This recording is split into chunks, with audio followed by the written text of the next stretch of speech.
Welcome to the Simpleton Podcast, the most normal podcast you listen to that will still talk about space aliens. How you doing, Laura Heeman? Doing good, Clark Massey. All right, for today, we're going to talk about the fidelity, the fealty, the allegiance that you owe your pastors, particularly bishops. And we're also going to talk about the new whistleblowers and the revelations that the U.S. government has alien spacecraft and what the Pope should say about it. We're not going to take for granted that they actually do have alien spacecraft, but there's enough stuff going on about it that it deserves being talked about. All right. Shall we start with bishops? Let's do it. All right. I think a way to introduce this subject is, well, we've seen a lot of people, both you think of as kind of like more social justice Catholics and even also just conservative Catholics who are more liturgically focused or morally focused, really be unsatisfied with bishops, say bad things about them as a group, et cetera, et cetera. And let's talk about this, and let's talk about what is the role of a bishop and what allegiance you actually should have a bishop. I think an interesting opener for that is the last time you and I were together, we talked about the exhumed nun and the Benedictines in Gower and a couple issues that were going on with that.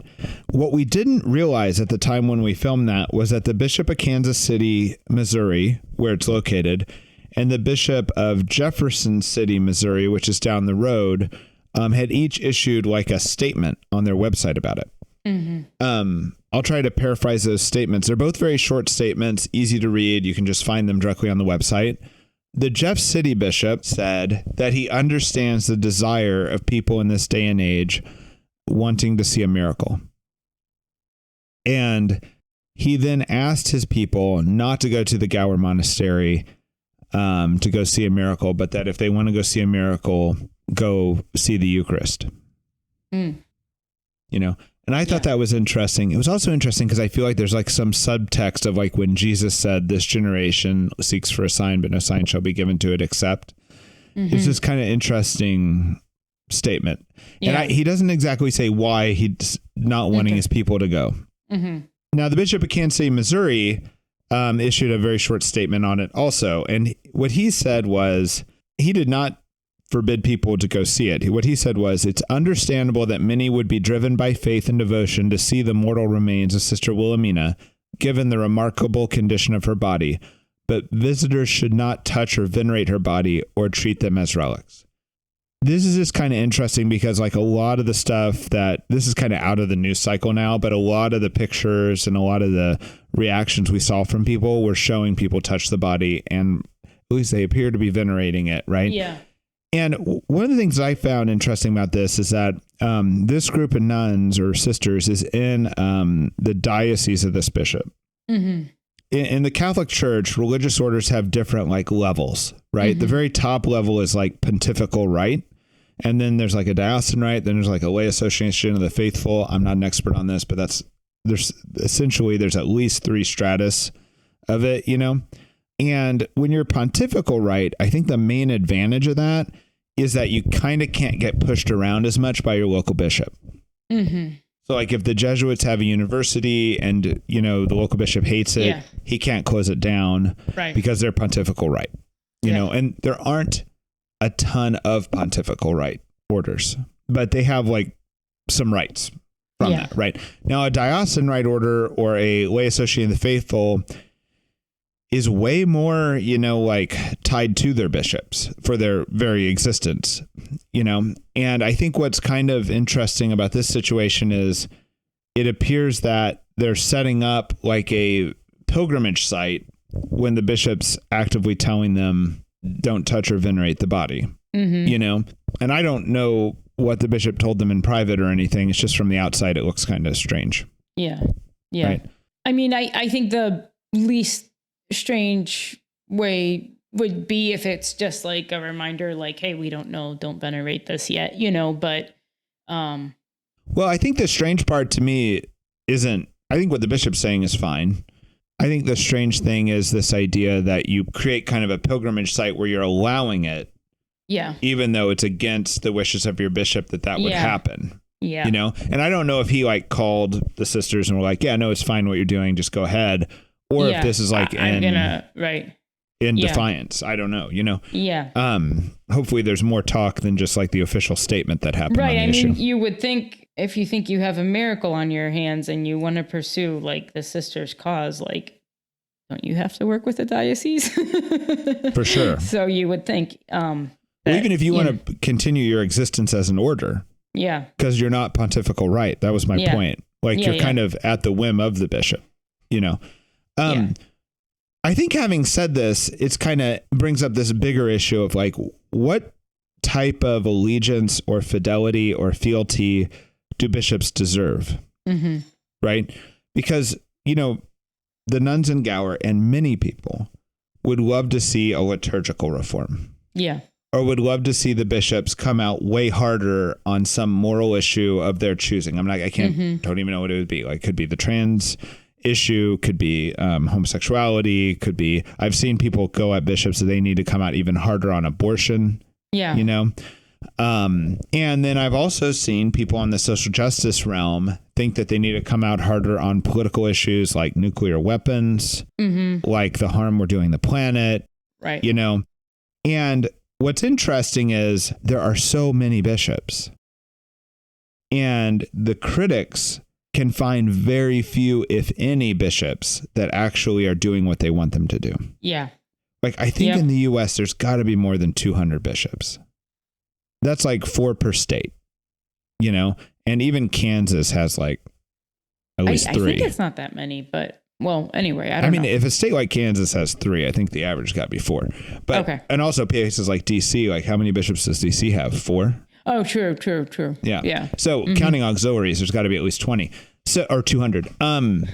So, when you see critics of the church, be they kind of like coming from this conservative angle or this political kind of social justice angle, what actually is the right attitude towards bishop? Like, what is the proper role of a bishop? Mm-hmm. I think, we all know that bishops like make priests, assign priests, run dioceses, right? Mm-hmm. And then if they get promoted, they become archbishops and could even elect popes as cardinals, etc., right?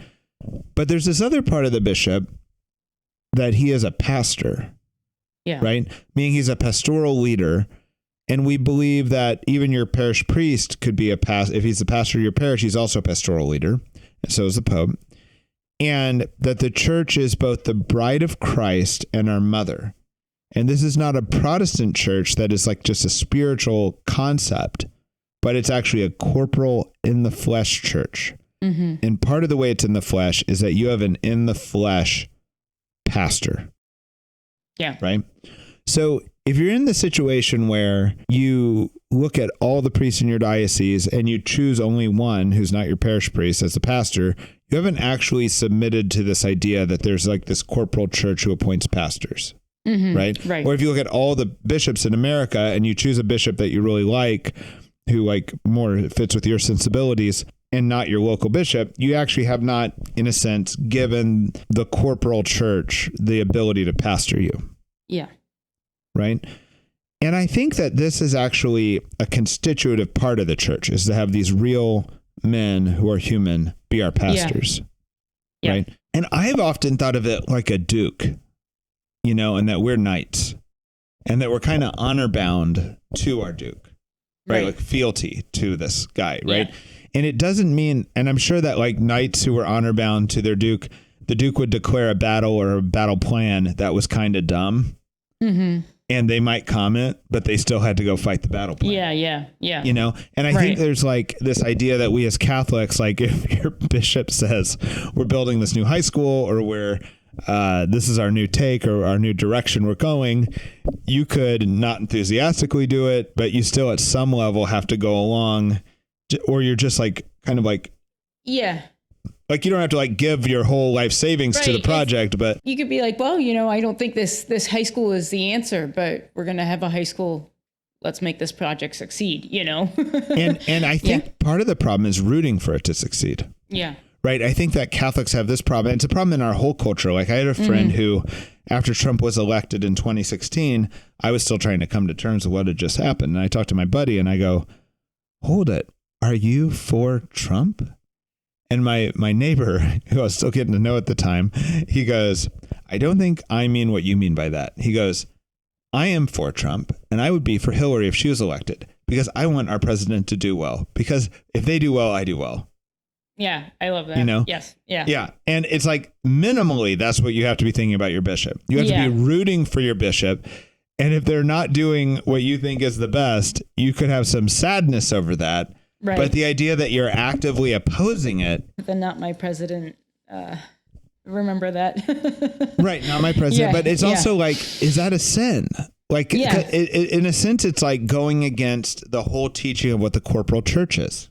Right. It's a lot of people, and myself included, there's a temptation, like it's like what is it? The German word, like Schadenfreude or whatever. Like it's like when do you know that word? No, I don't. It's like the idea is like you enjoy watching your people you don't like be humiliated.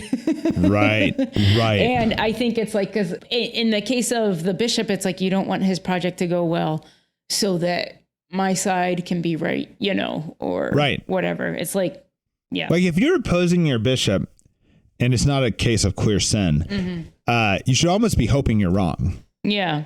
You know what I mean? Like you should be hoping for him to succeed and that you're wrong on this issue, but you might be right, at the end of the day. Right. But I think you could be opposed.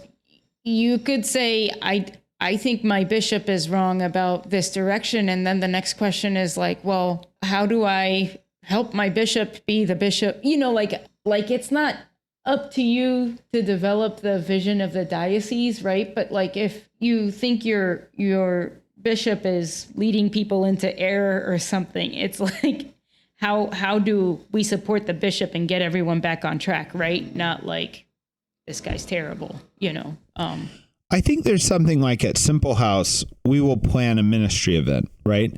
And in the planning process, we invite people to say whatever they think. And, like we survey everyone, and get a bunch of crazy ideas, reject some, accept some, right? But what we need at the end of the day is after we form a plan, we need everyone to work for the plan. Yeah. Yes. Right. We can't have it that because you objected to that in the planning stage that you now don't have to do it. Right. Exactly. And I think I've written a bishop before saying, hey, I think this thing that's happening is not right. And I kind of said my piece. But then if they don't take my advice, I am now like going to get up behind this thing. Yeah. But I mean, there is something where it's like there is some like symbolic amount. Symbolic's maybe not the right word, but like in the catechism, you're supposed to support your local parish. Yeah. Right. Now, whether or not you support it with 1/10 of all your income, or you support it with $20 a week into the collection plate are very different. Yeah. Right. But I kind of feel like it's almost like, I don't know if this Duke analogy has always meant something to me. And you tell me if you think it's off. But like if the Duke says, hey, we're going into battle, some knights might go, all right, try their hardest. Some knights might show up and kind of be like, man, this is disaster. But they still go, they still try. And then some knights are just going to walk the other direction. And the one person I don't think you want to be is the guy who walks the other direction. Yeah. But I don't know that you have to be the one who like champions it. Yeah. Well, I don't know that I like that analogy totally, because I think one thing about the Catholic Church that is great is that there's just like room for a lot of like diverse ways of thinking about the faith and how you live your faith. And I think you don't want to be the detractor trying to sink the ship to watch it go down. 100%. Yeah. I think that there's like the bishops are going to do some initiatives that aren't going to resonate with some people, and that's fine. And I think being okay with that one of his projects didn't resonate with you is, and that's okay. And that's the support you're going to give it. Like, I'm not moved by this, I don't know. A great example of this was the Synod on Synodality. Mm-hmm. Like there were certain people who got confused about that with some German synod that was going on. And they actually thought some great evil thing was happening. But if you just actually analyzed it, it was like at worst lame. Yeah. At worst lame. Right. And you could hope for it to implode. You could have very small interest in it. But to actively speak out against it seems like you're not allowing pastors to pastor. There seems like something wrong with that, Yeah. But I think you could kind of say, yeah, like this bishop is interested in, his focus is in areas that are not my focus or my interest. But I think that when you lose the openness to that this person, priest, bishop, whoever that is not your flavor, might still have something to offer you and the church as a pastor, when you lose that, I think that's like the tragic. It is tragic, and it's a very dangerous spiritual territory. Let's talk about this in a different way a little bit. So sometimes when I hear the critiques from the right or from the kind of social justice wing, you're hearing them want bishops to do something maybe they've never done or none of them are doing, which already should be, I think the silence of bishops should be a teaching silence. Like if none of them thought that was the right direction to lead, you should take a moment and wonder if you're with the magisterium, right? Yeah. But I also think that there's a sense in which when I see these radical critics, which are very common, like we're almost raising people to be radical critics. It might be a very American thing to do, but this common, like very critical nature on the bishops, it's like if your local bishop or all the bishops did exactly everything that you want them to do, would you then become like a loyal, like lover or follower of the bishop? And I think most of the time the answer is no. Yeah. But there's an attitude problem, and that hit me hard because I thought it's like these people actually are not like rooting for the church or loving the church. Kind of like what you said, they're kind of rooting for the ship to go down to show they're right or something. Yeah. And there's also this issue that a priest told me is like, it's as if they have their own magisterium. Like they're being allegiant to a magisterium that is not the magisterium, but like their own. Yeah. Well, I think it's also like pegging somebody into like, this is like what a leader should be, ought to be, and I think like a lot of people want the leader that gives like a strong, clear message. And it makes me think of Pope Pius XII has been maligned and the church during the Holocaust, I think a lot of people see as a kind of dark stain. And I think both non-Catholics thought it was like hypocritical of the church. And I think Catholics wanted like a strong message speaking against the Nazis. And Pope Pius XII never did that. And when I was in college, this nun came and gave a presentation, and it was like all her academic research had been devoted to like documenting like everything that Pope Pius did in private to help Jews escape from Germany. But he'd made some decision leadership wise not to be super vocal. Yes. And this nun thought this was not out of cowardice, but a strategic thing. This is the way he thought he could help the most people. And maybe even he knew it would look bad. Well, Yeah. Probably to save churches in Germany during the war. I mean, and people, individual, like he saved Jews, like he saved. Yeah. He got people out of Germany. And like you're saying, well, if he would have spoken out more strongly, would a whole bunch of more Catholics died in the concentration camps. So only heaven knows, right? Only God knows the truth of all of that. But I just think of like that's just like an example when it was like we didn't have the strong leader that we needed, and really maybe he was doing something harder and more good, Right. Yeah. I also think like with correcting, which is sometimes what people are actually asking the bishops to do more of, like even if you're correcting someone in your family, there's corrections that makes sense to make. And there's other corrections that if they could hit, you'd make, but if they're not going to like be useful corrections, there's good reason not to, and this is very delicate in a sense, like full discernment. Yeah. I think like just back to the Pope Pius, like it according to this nun, he was in fact being very courageous. I think there's plenty of examples where, the bishops weren't acting out of courage or, like they could be in the wrong or not acting for the highest reasons. But like you said, it's just part of the design of the church that we have these kind of imperfect men as our leaders, and we're still supposed to somehow receive them as our pastors. This is true. I think for the most part, I'm impressed with the men who give their lives and celibacy for working for the church, for the most part. And so like if there's a large group of them and none of them are making a decision a certain way. Yeah. I think that's a pretty good sign. I don't think they're all cowards. No, any individual one might be, but I don't think they all are, I think with the sex abuse stuff, some of them are, Yeah, some of them are. Yeah. But, right. And we're even rooting for them to do better. Yes, exactly. 100%. Yeah. All right. So now we need the Pope to stand up on a different issue. All right. Let's talk about space aliens. All right. I think this is kind of an important issue for Catholics to talk about, partly because either if space aliens are real or merely if we think they're real, I think there's going to be a loss of faith. Mm-hmm. I think if space aliens land and 100 of them get off a boat or ship or whatever, I think the number of people at daily mass the next day is going to be way lower. Or maybe way higher for a week and then way lower. Yeah. But I think there's going to be people who that just breaks the frame so badly on religion, and it may not even be that it is true. It could just be that they think it's true. Yeah. Right. So new things have been coming out related to space aliens. So in case you weren't paying attention, let me summarize what's up. There's been a whistleblower who's asked for whistleblower protection in the U.S. government who says that the U.S. government has multiple craft of aliens, right?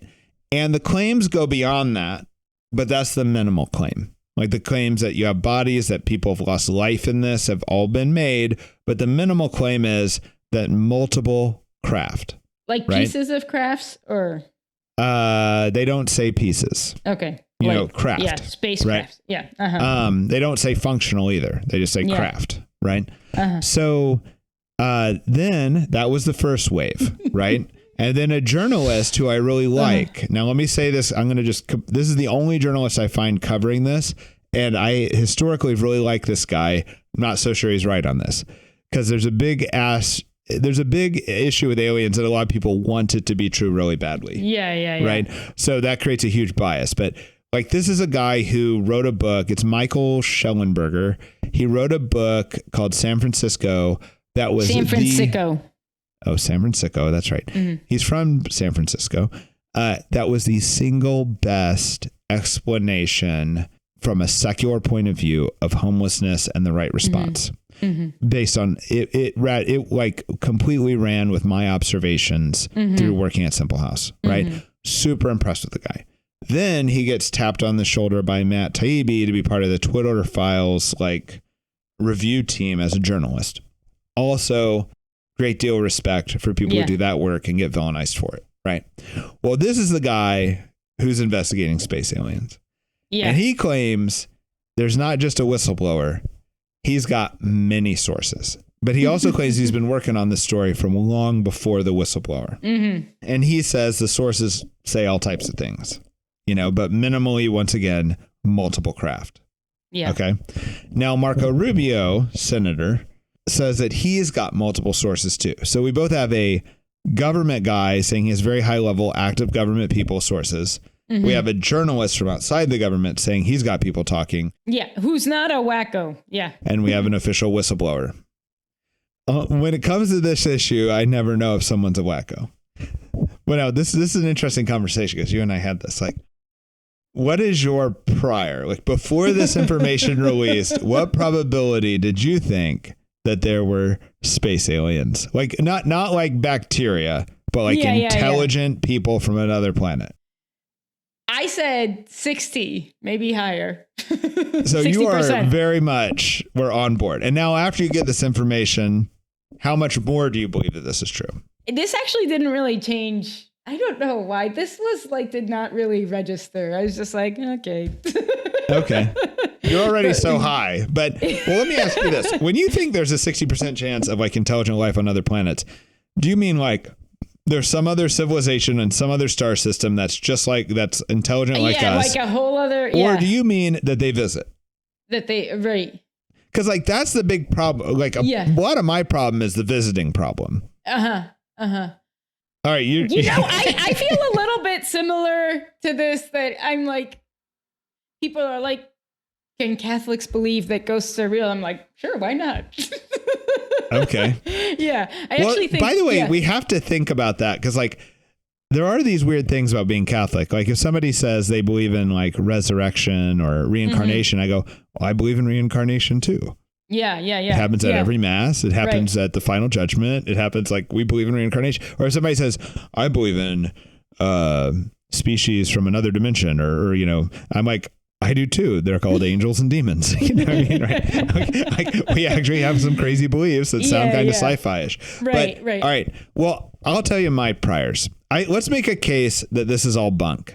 Okay. I'm going to make a case this is bunk, and then we'll make a case that maybe it's true. Okay. Actually, I don't have anything to say on that. The case is already made. We got eyewitnesses saying it's true. All right.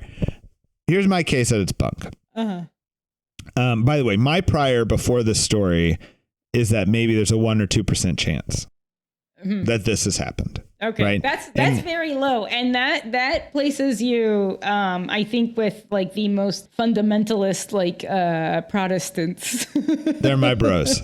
Yeah. You're like, Laura found some stat, right? That Catholics believe in space aliens more than Protestants. All right. Yes, but less than atheists. I'm going to say one more thing about that. A non-Catholic friend 4 or 5 years ago sent me an article because he was like happy that the Catholic Church said, a priest in the Catholic Church said, yeah, aliens could be real. It's not contradictory with the faith. But in that same article, these pastors from other churches, there was a variety of beliefs represented, but a few kind of more fundamentalists said, no, it is not possible because it doesn't like check out with the Christian faith. So it is not possible that there is intelligent I think life. this is why C.S. Lewis, who actually isn't a Catholic, a Roman Catholic, I think he's valuable in this and having the space trilogy because in a way he's fleshing out the possibilities of space aliens with that. Like, are they fallen? Are they unfallen? Are they beasts or are they actually like us, like have a soul, you know? Right. So we could talk about that here in a moment when we start suggesting what the bishops should say. After talking about fidelity to your bishop, we're now going to give them some suggestions. Yeah. Part of the lay. But you're gonna defend that they don't exist. I'm going to defend they don't exist. Here's my issue with space aliens. Elon Musk said they don't exist, so they don't exist. Kidding. All right. He did say that, though. It was funny when he said that. Yeah. But my issue is that like the closest solar system, and I don't even know if it has a planet, is like 4 light years away. Right.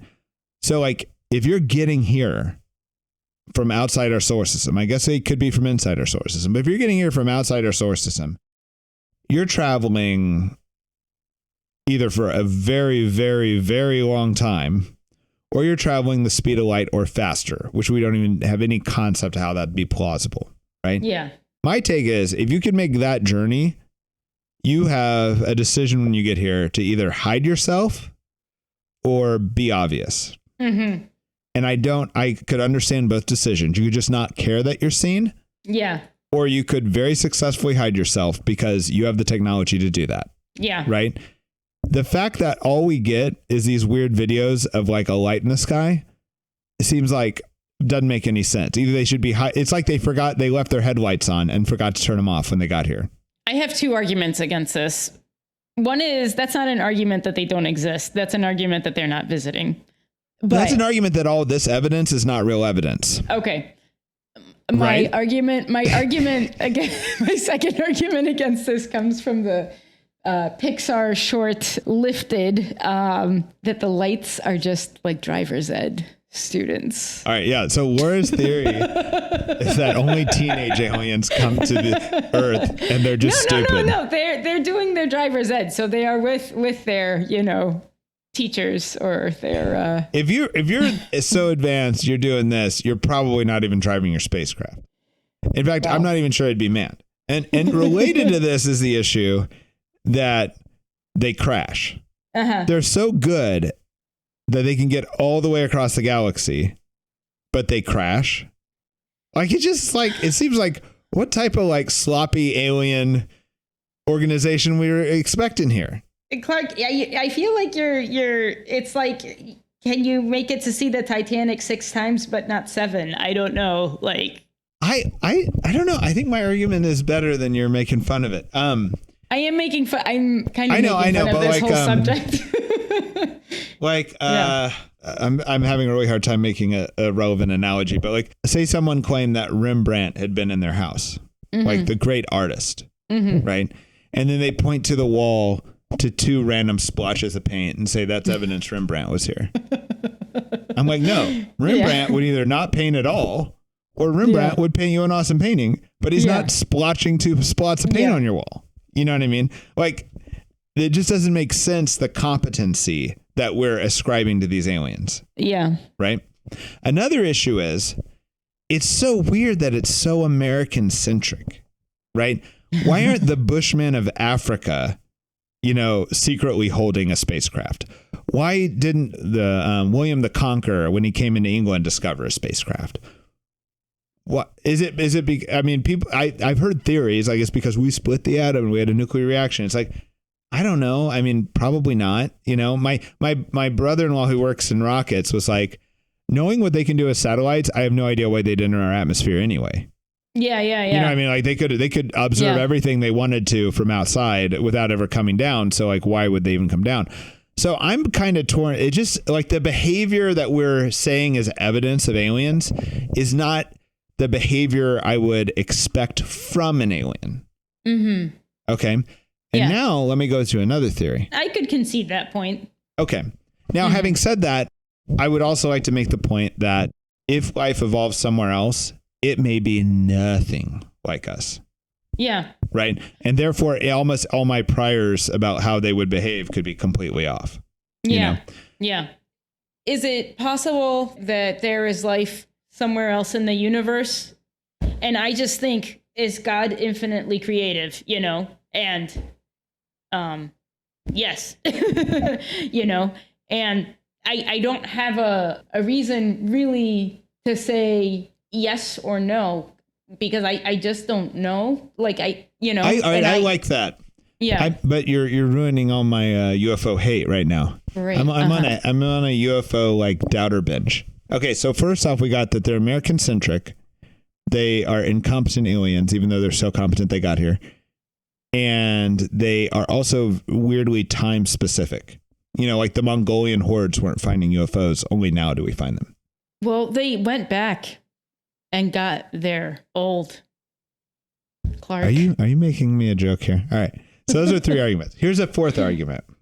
There are cases of, like in the Cold War, of us pretending something was true to do a mind game on our enemies. Right? So like the Star Wars program was an example. So if you could imagine leaking that, hey, we have this special weapon or we have this special thing, now that other country that you're in this arms race with or in competition with will spend everything they have trying to discover if that's true. You're going to keep their spies busy. You're going to cause them to spend a lot of money on it, right? And you don't have to spend much money at all. It's all a big distraction game, like a shell game, right? And you could argue that this is what they're doing to the American people, or you could argue this is what they're doing to China or Russia right now, or Iran, right? But the other issue here is people go, but these witnesses are so credible. Well, one, I haven't seen an in-depth interview with them, but whatever. Yeah. But I think if I was to do this, if I wanted to do a fake thing to mess up my enemies, what I would do is I'd find people who want UFOs to be true. Oh, yeah. Right? In my government. Right? Yeah. And then I would make sure they received hints that they were right. Yeah. And then they'd become the whistleblowers. So to me, it's kind of like you can take a guy who's a well-meaning guy and turn him into an, quote, honest whistleblower by just feeding him some information. Yeah. Yep. Yeah. I also have, all right, another reason is I don't know how well you can keep secrets like this as a government. There'd have to be so many people guarding it, so many people working on it, so many whatever, particularly if there's mini craft, right? What I really think, if we're serious about it, what Marco Rubio should do, or what our reps, is they should say, look, give us maximum security clearance and have a man next to us with all the keys, like a top general. And we can go anywhere we want and try to find this. Yeah. And every conspiracy theorist can phone in where they think this thing's at. and they should just be able to unlock every door and walk one of our reps through to see if they can go find a craft. Right. And I don't know why they're not doing that. I don't know why Senator Marco Rubio isn't going to one of his confidants, one of these whistleblowers, and being like, let's go now. I got my like disposable camera with me. We're going to take some photos.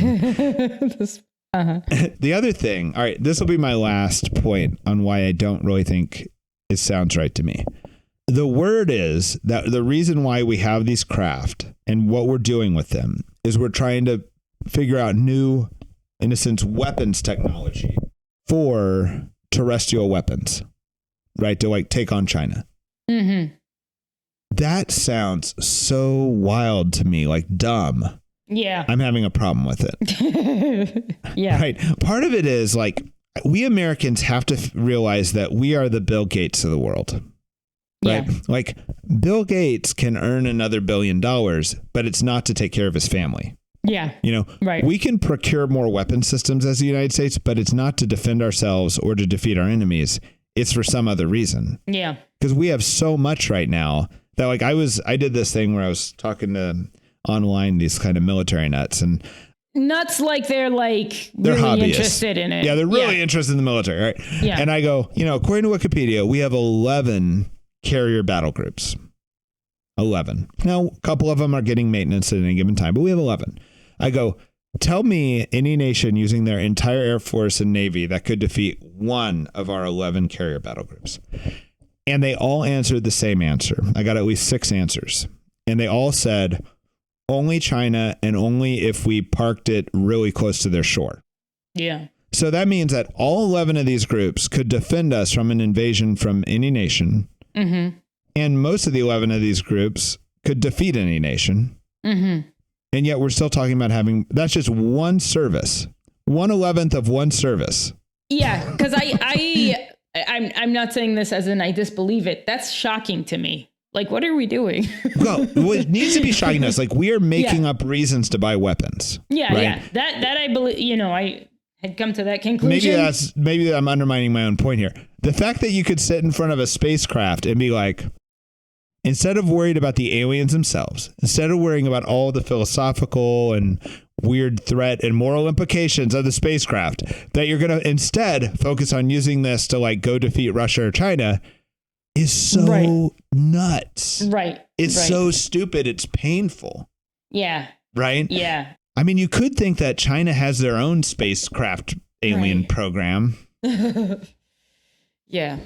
You almost wonder if a country like China would feed our own intelligence officers, spacecraft stuff to convince them it's real, Yeah. Or just a way to undermine our faith in our own government, which you should have very low faith in. But I don't know. All right. So those are my reasons why I think there's a good chance that this is smoke. Yeah.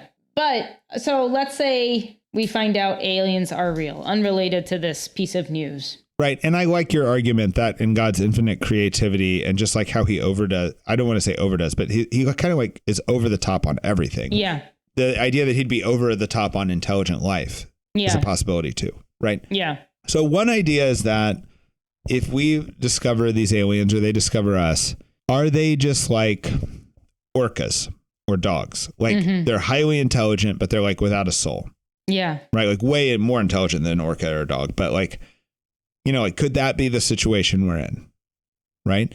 And if that's a situation, I hate to say this, because like we are less likely to want to kill an animal that's highly intelligent. Yeah. Right. There's way more stigma on killing a dog needlessly than killing a possum. Yeah. Yeah. Right. Possums eat ticks, though. Don't kill possums. I hate possums. I really hate raccoons because they destroyed all my chickens and they were serial murderers. But anyway, so like we shouldn't willy-nilly like declare war on aliens if they have no soul. Well, but like it puts us on a different plane. Yeah. Another problem. All right. No, by the way, so this is another issue that's been being discussed right now. I'm sorry, people who purposely don't follow this type of news. But like another idea is that they're from another dimension. Okay. And like I said, we as Catholics believe in beings in another dimension. But let's talk about this dimensionality problem, because I think there's purposeful misinformation here. Mm-hmm. I see physicists on Rogan or on podcasts or Neil deGrasse Tyson talk about other dimensions, right? Mm-hmm. And it really annoys me when they do this, because I think what the audience hears, what the normal person hears, is like a sci-fi idea that there's like a veil and that you would lift the veil and there's like this like parallel dimension. Mm-hmm. Right? Yeah. What I think a physicist means when they say multiple dimensions or more dimensions, is it's like a mathematical mapping problem. Like 60 or something. Like if you think of like how if we have a line and I'm going to designate the place of a point on a line, I need one number, one dimension. Mm-hmm. Mm-hmm. In a plane, you need 2. In a 3D space, you need 3. But then to move a 3D space through time, you need 4 dimensions. Yeah. But then once you bring in Einstein and that gravity is warping the space and everything like that, now I don't even know how many more factors you need to map the space. But you keep adding dimensions with the complexity of like the thing you're modeling. Yeah. Right. So I think often when physicists are talking about the existence of more dimensions, they mean that the problem is more complicated and we actually need more factors to describe it. They're not actually meaning like ghosts. Yeah. Or like there's this other like realm, or and I think that the audience, I almost feel like the physicists are doing this on purpose because they're not clearing up this misconception when they speak. And I feel like the audience is off for a ride in a totally different way than what the physicist means. Interesting. I think physicists enjoy watching the audience go for that ride. That's my sense, because they won't ever like really clearly explain it away. Okay. All right. Yeah. So what if these aliens are from a different dimension, meaning like from the same place that angels and demons are from? Or even from another place? I don't know. Because that is kind of like a veil.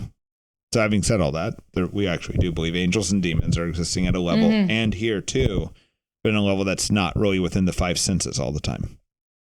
Yeah, I don't know about the other dimension. The things that I find interesting are aliens could be very evil or working against us or whatever.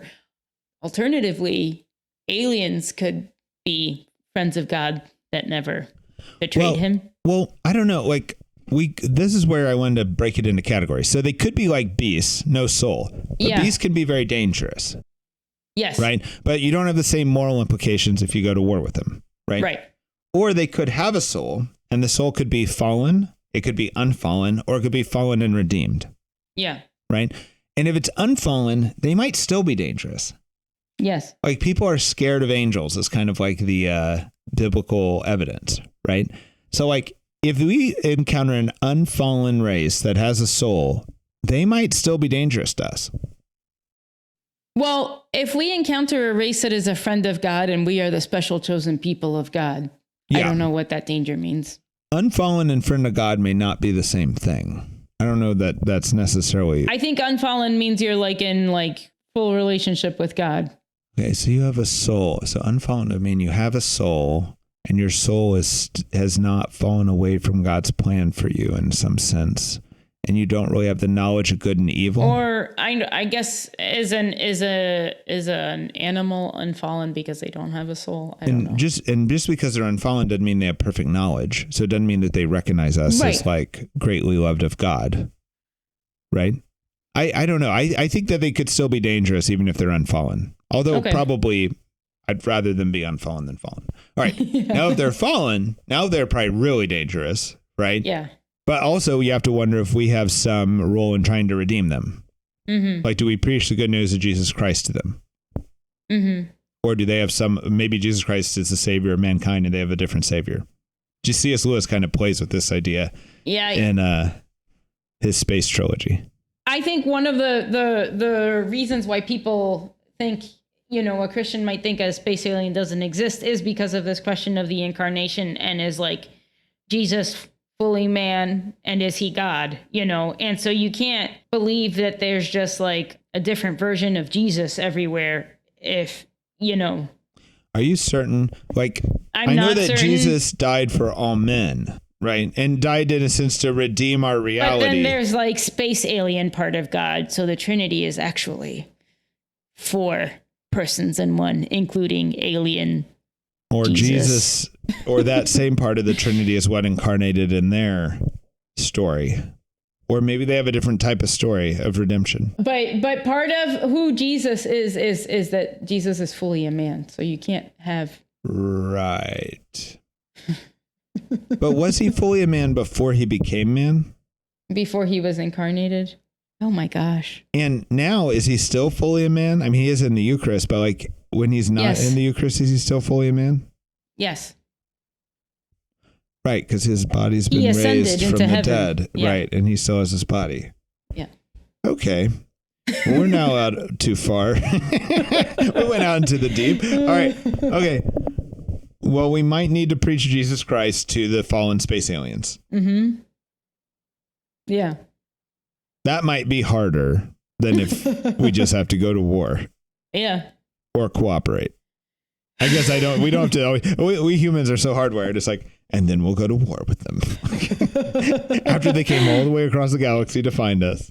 I think a lot of critics of Christianity don't see evangelizing and going to war as that different. That's a crazy statement. Did you save that for the end of the podcast just to blow it up? I think you're right. That's pretty wild. All right. I kind of want to change subjects because this friend of mine told me something pretty great. He goes, I've been having a problem wondering if I should wish Hitler was in hell. Mm-hmm. And I was kind of like, well, of course you shouldn't, because, this Bon Balthazar argument that you need to hope that everyone is saved, right? Like you always need to hope they are, even if they aren't, And he goes, well, the reason why I'm thinking about it is because by wishing Hitler is in hell, I am wishing something worse upon him than anything he did to anyone else. Yeah. That's wild, right? And true. Yeah. Well, then I've been having this other reflection that I've been kind of like wondering how much I'm allowed to hate demons. Like if you're going to have hate, that would seem like one of the more logical places to have it, right?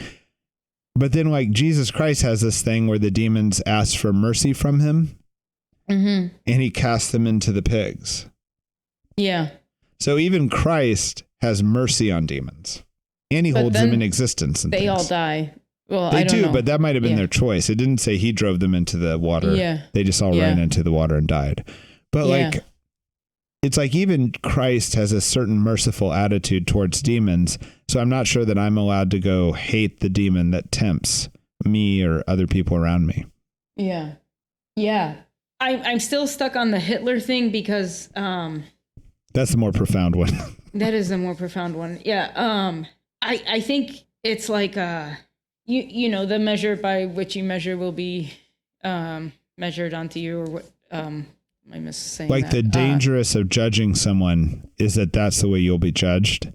So by over wanting him to be treated harshly, you have in a sense signed your own fate to be overly harshly treated in judgment. But this somehow is, because I thought about this, like, well, the way I've understood this is like, if you're not that forgiving, then how can you accept God's, like, if you're not merciful, how can you accept God's mercy? Like it's like you, I've thought of it as, it's not just that God is giving you less mercy. It's like somehow you are not like capable of accepting it because you've limited yourself by not being that merciful, Right. And, I'm not sure what the nugget is. It's just that the idea of being more evil than Hitler by wishing for this thing that is kind of like a very human wish. Can I talk about this in a different context? Yeah. There's someone who I've communicated with online who, when he was 17, he killed a relative who was sexually abusing his 14-year-old brother. Mm-hmm. And I think he had tried to get the family to act on it. When the family didn't, he killed this guy. Mm-hmm. Now, that just is what it is. And the man spent 29 years in prison for that and is now out. And I hope to have him on the podcast.